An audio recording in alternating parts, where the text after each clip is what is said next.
এই আসিয়া এই দৃশ্য আমরা ভুলে যাব। এই যে মেয়েটা কাতরাতে কাতরাতে মারা গেল আজকে, বেশি দিন সময় লাগবে না, 1 মাস 2 মাস হাইয়েস্ট 3 মাস। এর আগেও বহু ইস্যু আমরা এসেছে ভুলে গেছি, একটার পর একটা এসেছে, একটার পর একটা ভুলে গেছি আমরা। আপনারা দেখে নিয়েন 3 মাসের মধ্যে এই মেয়েটাকে সবাই ভুলে যাবে এবং যাবো ভবিষ্যতে। লিখে নেন আপনারা, এই বাচ্চার কথা কেউ মনে রাখবে না, এই বাচ্চাটার কথা কেউ মনে রাখবে না। 3 মাস পরে, 6 মাস পরে, 1 বছর পরে আরো নতুন ইস্যু আসবে, আরো নতুন পাপ হবে, আরো বড় বড় ঘটনা ঘটবে। এরপরে মানুষ এই বাচ্চাটাকে ভুলে যাবে। এই বাচ্চাটা কি তার মৃত্যু যন্ত্রণা ভুলতে পারবে? তার সম্মানহানি ভুলতে পারবে? তার পিতামাতাকে ভুলতে পারবে?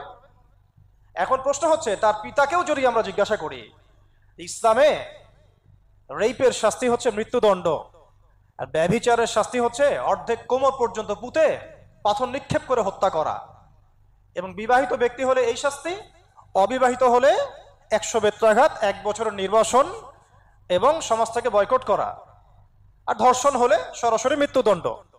3 মাস সময় লাগার কথা না, 3 দিনের মধ্যেই করা সম্ভব। এটা শরিয়া আইন, এটা আল্লাহ রাব্বুল আলামিনের শরিয়া বিধান। এখন তারাও কি এটাতে রাজি হবেন? যারা শোক প্রকাশ করছেন তারা কি এই বিধানটা কার্যকর করতে রাজি হবেন? ধর্ষককে সবার সামনে প্রকাশ্যে মৃত্যুদণ্ড দেওয়া হোক, শরিয়া আইন কার্যকর করা হোক? রাজি হবেন না। কারণ আপনারা বলবেন এটা করতে গেলে বাংলাদেশ থেকে মৌলবাদী রাষ্ট্র হয়ে যাবে। তো সমস্যার গোড়ায় আপনারা যেতে চান না, ডালপালা নিয়ে নাড়াচাড়া করেন।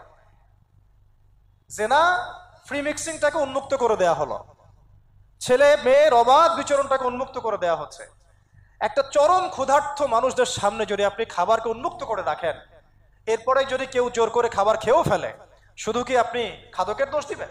পুরো সিস্টেমটাই দায়ী, পুরো সিস্টেমটাই দায়ী এখানে। আপনি নারী পুরুষকে অবাধ মেলামেশা দিয়েছেন, ফ্রি মিক্সিং এ দিয়েছেন, একদম ছোটবেলা থেকেই, স্কুল লাইফ থেকে, কলেজ লাইফ থেকে, ইউনিভার্সিটি লাইফ থেকে, জব সেকশনে, এমনকি রাজনীতি করতে গেলেও কর্পোরেট সেকশনে, ব্যবসায়িক সেকশনে, অফিস আদালতে, সব জায়গায় ফ্রি মিক্সিংকে অবাধভাবে আপনি উন্মুক্ত করে দিয়েছেন, আমরা উন্মুক্ত করে দিয়েছি। এর উপরে ছড়িয়ে দিয়েছি পর্নোগ্রাফি। পর্নোগ্রাফি সবার ফোনে ফোনে। পর্নোগ্রাফি দেখতে থাকলে একটা মানুষ বাচ্চাকে না, কয়েকদিন পরে পশুর সাথেও জেনা করতে পারে। যদি সামনে দেখেন যে মানুষ পশুর সাথে জেনা করেছে, আপনারা অবাক হতে পারেন, আমি অবাক হব না। কারণ পর্নোগ্রাফি মানুষকে পশুর সাথেও জেনা করতে শেখাবে। বাচ্চা তো কিছুই না। এর উপর আছে বিবাহ বহির্ভূত সম্পর্ক, ব্যভিচার, জিনা, ফ্রি মিক্সিং, ভ্যালেন্টাইন্স ডে এর মতো দিবসগুলো পালন করে ছেলে মেয়ের অবাধ মেলামেশা। আর এই জেনাগুলোকে আমরা বলছি কাছে আসার গল্প, যেখানে ওর উপরে 100 বেত্রাঘাতের শাস্তি অলরেডি মজুদ হয়ে গেছে। আর কতগুলো যে জেনা হয়েছে এটা তো আল্লাহ পাক ভালো জানেন। একটা দুইটা তো করে নাই, একটার পর একটা চেঞ্জ করেছে। বিবাহিত ব্যক্তি পর্যন্ত অন্যের স্ত্রীর সাথে জেনা করেছে।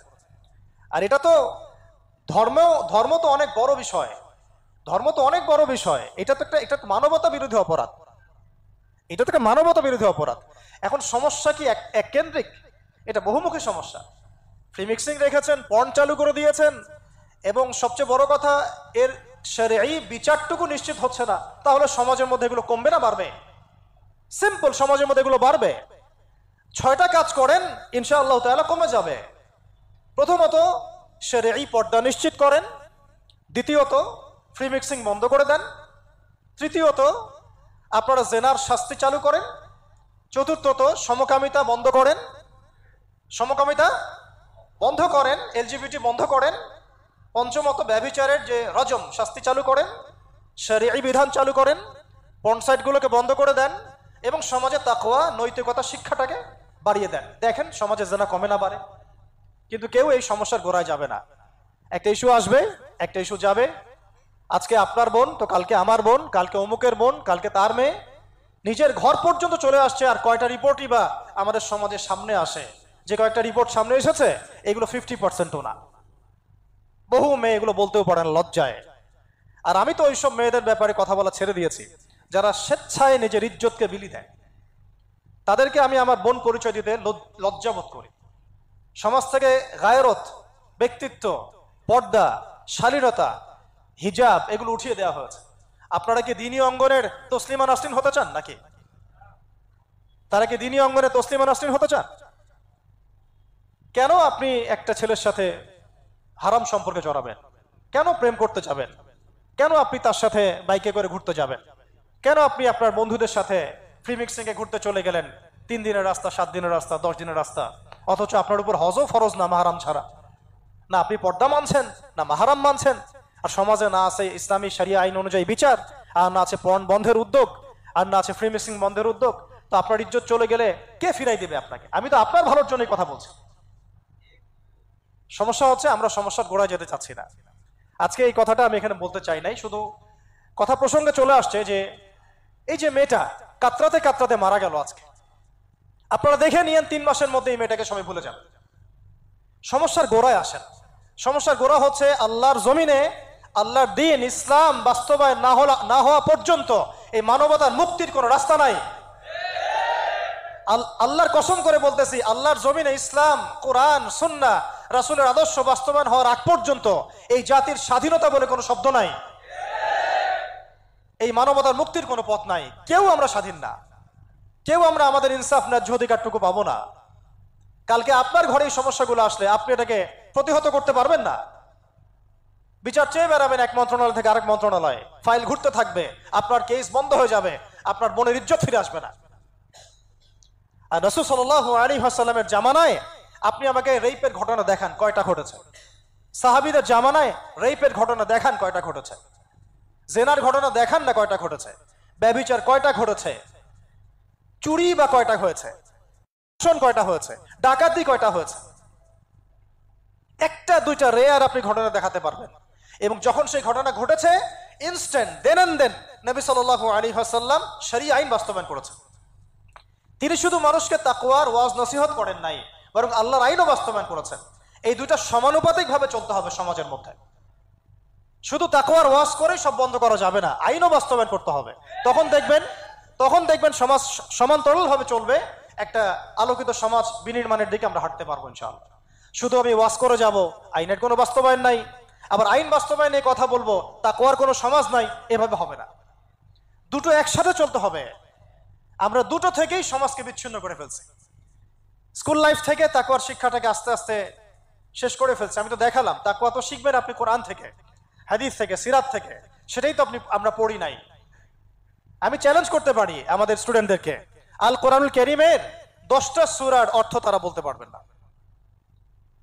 হাদিসের মধ্যে 100টা হাদিস তারা মুখস্থ বলতে পারবেন না।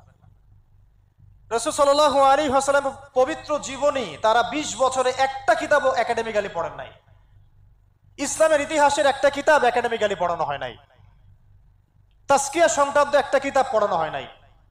ফিকহের উসুলে ফিকহ ছাড়া আপনি কিভাবে চলবেন? ফিকহের একটা কিতাব পড়ানো হয় নাই। তাহলে এই জাতিটাকে আপনি কিভাবে ইসলামের দিকে নিয়ে আসবেন? শিক্ষা ছাড়া। শিক্ষা না থাকলে, ইলম না থাকলে আমল কিভাবে আসবে? আমল না থাকলে তাজকিয়া কিভাবে আসবে? তাজকিয়া না থাকলে আত্মশুদ্ধি কেমনে আসবে? আর কিভাবে আমরা সৎ পথে থাকবো, অসৎ পথ থেকে দূরে থাকবো? কিভাবে আমাদের মধ্যে আল্লাহ ভীতি জাগ্রত হবে? আর আল্লাহ ভীতি যদি জাগ্রত না হয়, আমি গুনাহ থেকে কেন দূরে থাকবো? যার মধ্যে আল্লাহর ভয় নাই সে গুনাহ থেকে কেন দূরে থাকবে? তার মধ্যে তো আল্লাহর ভয় নাই। তা আমরা তাকওয়া বিবর্জিত সমাজ প্রতিষ্ঠার দিকে এত মেহনত করেছি বিগত প্রায় 50, 60, 70 বছর থেকে। কিন্তু আগামীর বাংলাদেশে আমরা এটা আর দেখতে চাই না। আমরা আগামীর বাংলাদেশে দেখতে চাই প্রত্যেকটা সেক্টরে যেন তাকওয়া নিশ্চিত হয় এমন ব্যবস্থা গ্রহণ করতে হবে, এবং একই সাথে আল্লাহ রাব্বুল আলামিনের জমিনে আল্লাহর বিধানগুলোও বাস্তবায়ন করতে হবে। শুধু তাত্ত্বিক কথাবার্তা বলে, দুঃখ প্রকাশ করে, শোক প্রকাশ করে কোনো লাভ হবে না, যতক্ষণ পর্যন্ত না আমরা আল্লাহ পাকের জমিনে তার আইন এবং বিচারগুলোকে বাস্তবায়ন করতে পারবো। আর আল্লাহর কসম করে বলছি, আল্লাহর জমিনে আল্লাহর বিধান বাস্তবায়ন হলে সমাজে পাপের হার তো কমে আসবেই। সমাজে পাপের হার তো কমে আসবে। কোনো কাফের, মুশরিক, মুরতাদ জনগোষ্ঠী আমাদের দিকে চোখ তুলে তাকাতে পারবে না ইনশাআল্লাহ। আমাদেরকে দাসত্ব শৃঙ্খলে আবদ্ধ করতে পারবে না ইনশাআল্লাহ। সব কথার শেষ কথা ভাই, যে আমরা দুনিয়াতে এসেছি লিমিটেড টাইমের জন্য। এই সময়টুকুতে যদি আমরা হেলায় ফেলায় দুনিয়ার জীবনটাকে নষ্ট করি, আমাদের দিনটাকে ঠাট্টা ছলে গ্রহণ করি, কোরআনকে মূল্যায়ন না করি, হাদিসকে মূল্যায়ন না করি, আল্লাহর দেয় এই সুযোগগুলো, রমাদান, এই কোরআন, এই তারাবি, এই তাহাজ্জুদ, এই সাদাকা, এই তাকওয়া, এগুলোকে মূল্যায়ন না করি, তাহলে ক্ষতিগ্রস্ত আমরা হব, আর কেউ হবে না। ক্ষতিগ্রস্ত এই পৃথিবীতে অন্য কেউ হবে না, বরং আমরাই হব। আল্লাহ পাক আমাদের সবাইকে পরকালীন চূড়ান্ত ক্ষতি থেকে আল্লাহ হেফাজত করেন। এবং দুনিয়াতে যে ফিতনা, ফাসাদ, এই রাহাজানি চলছে,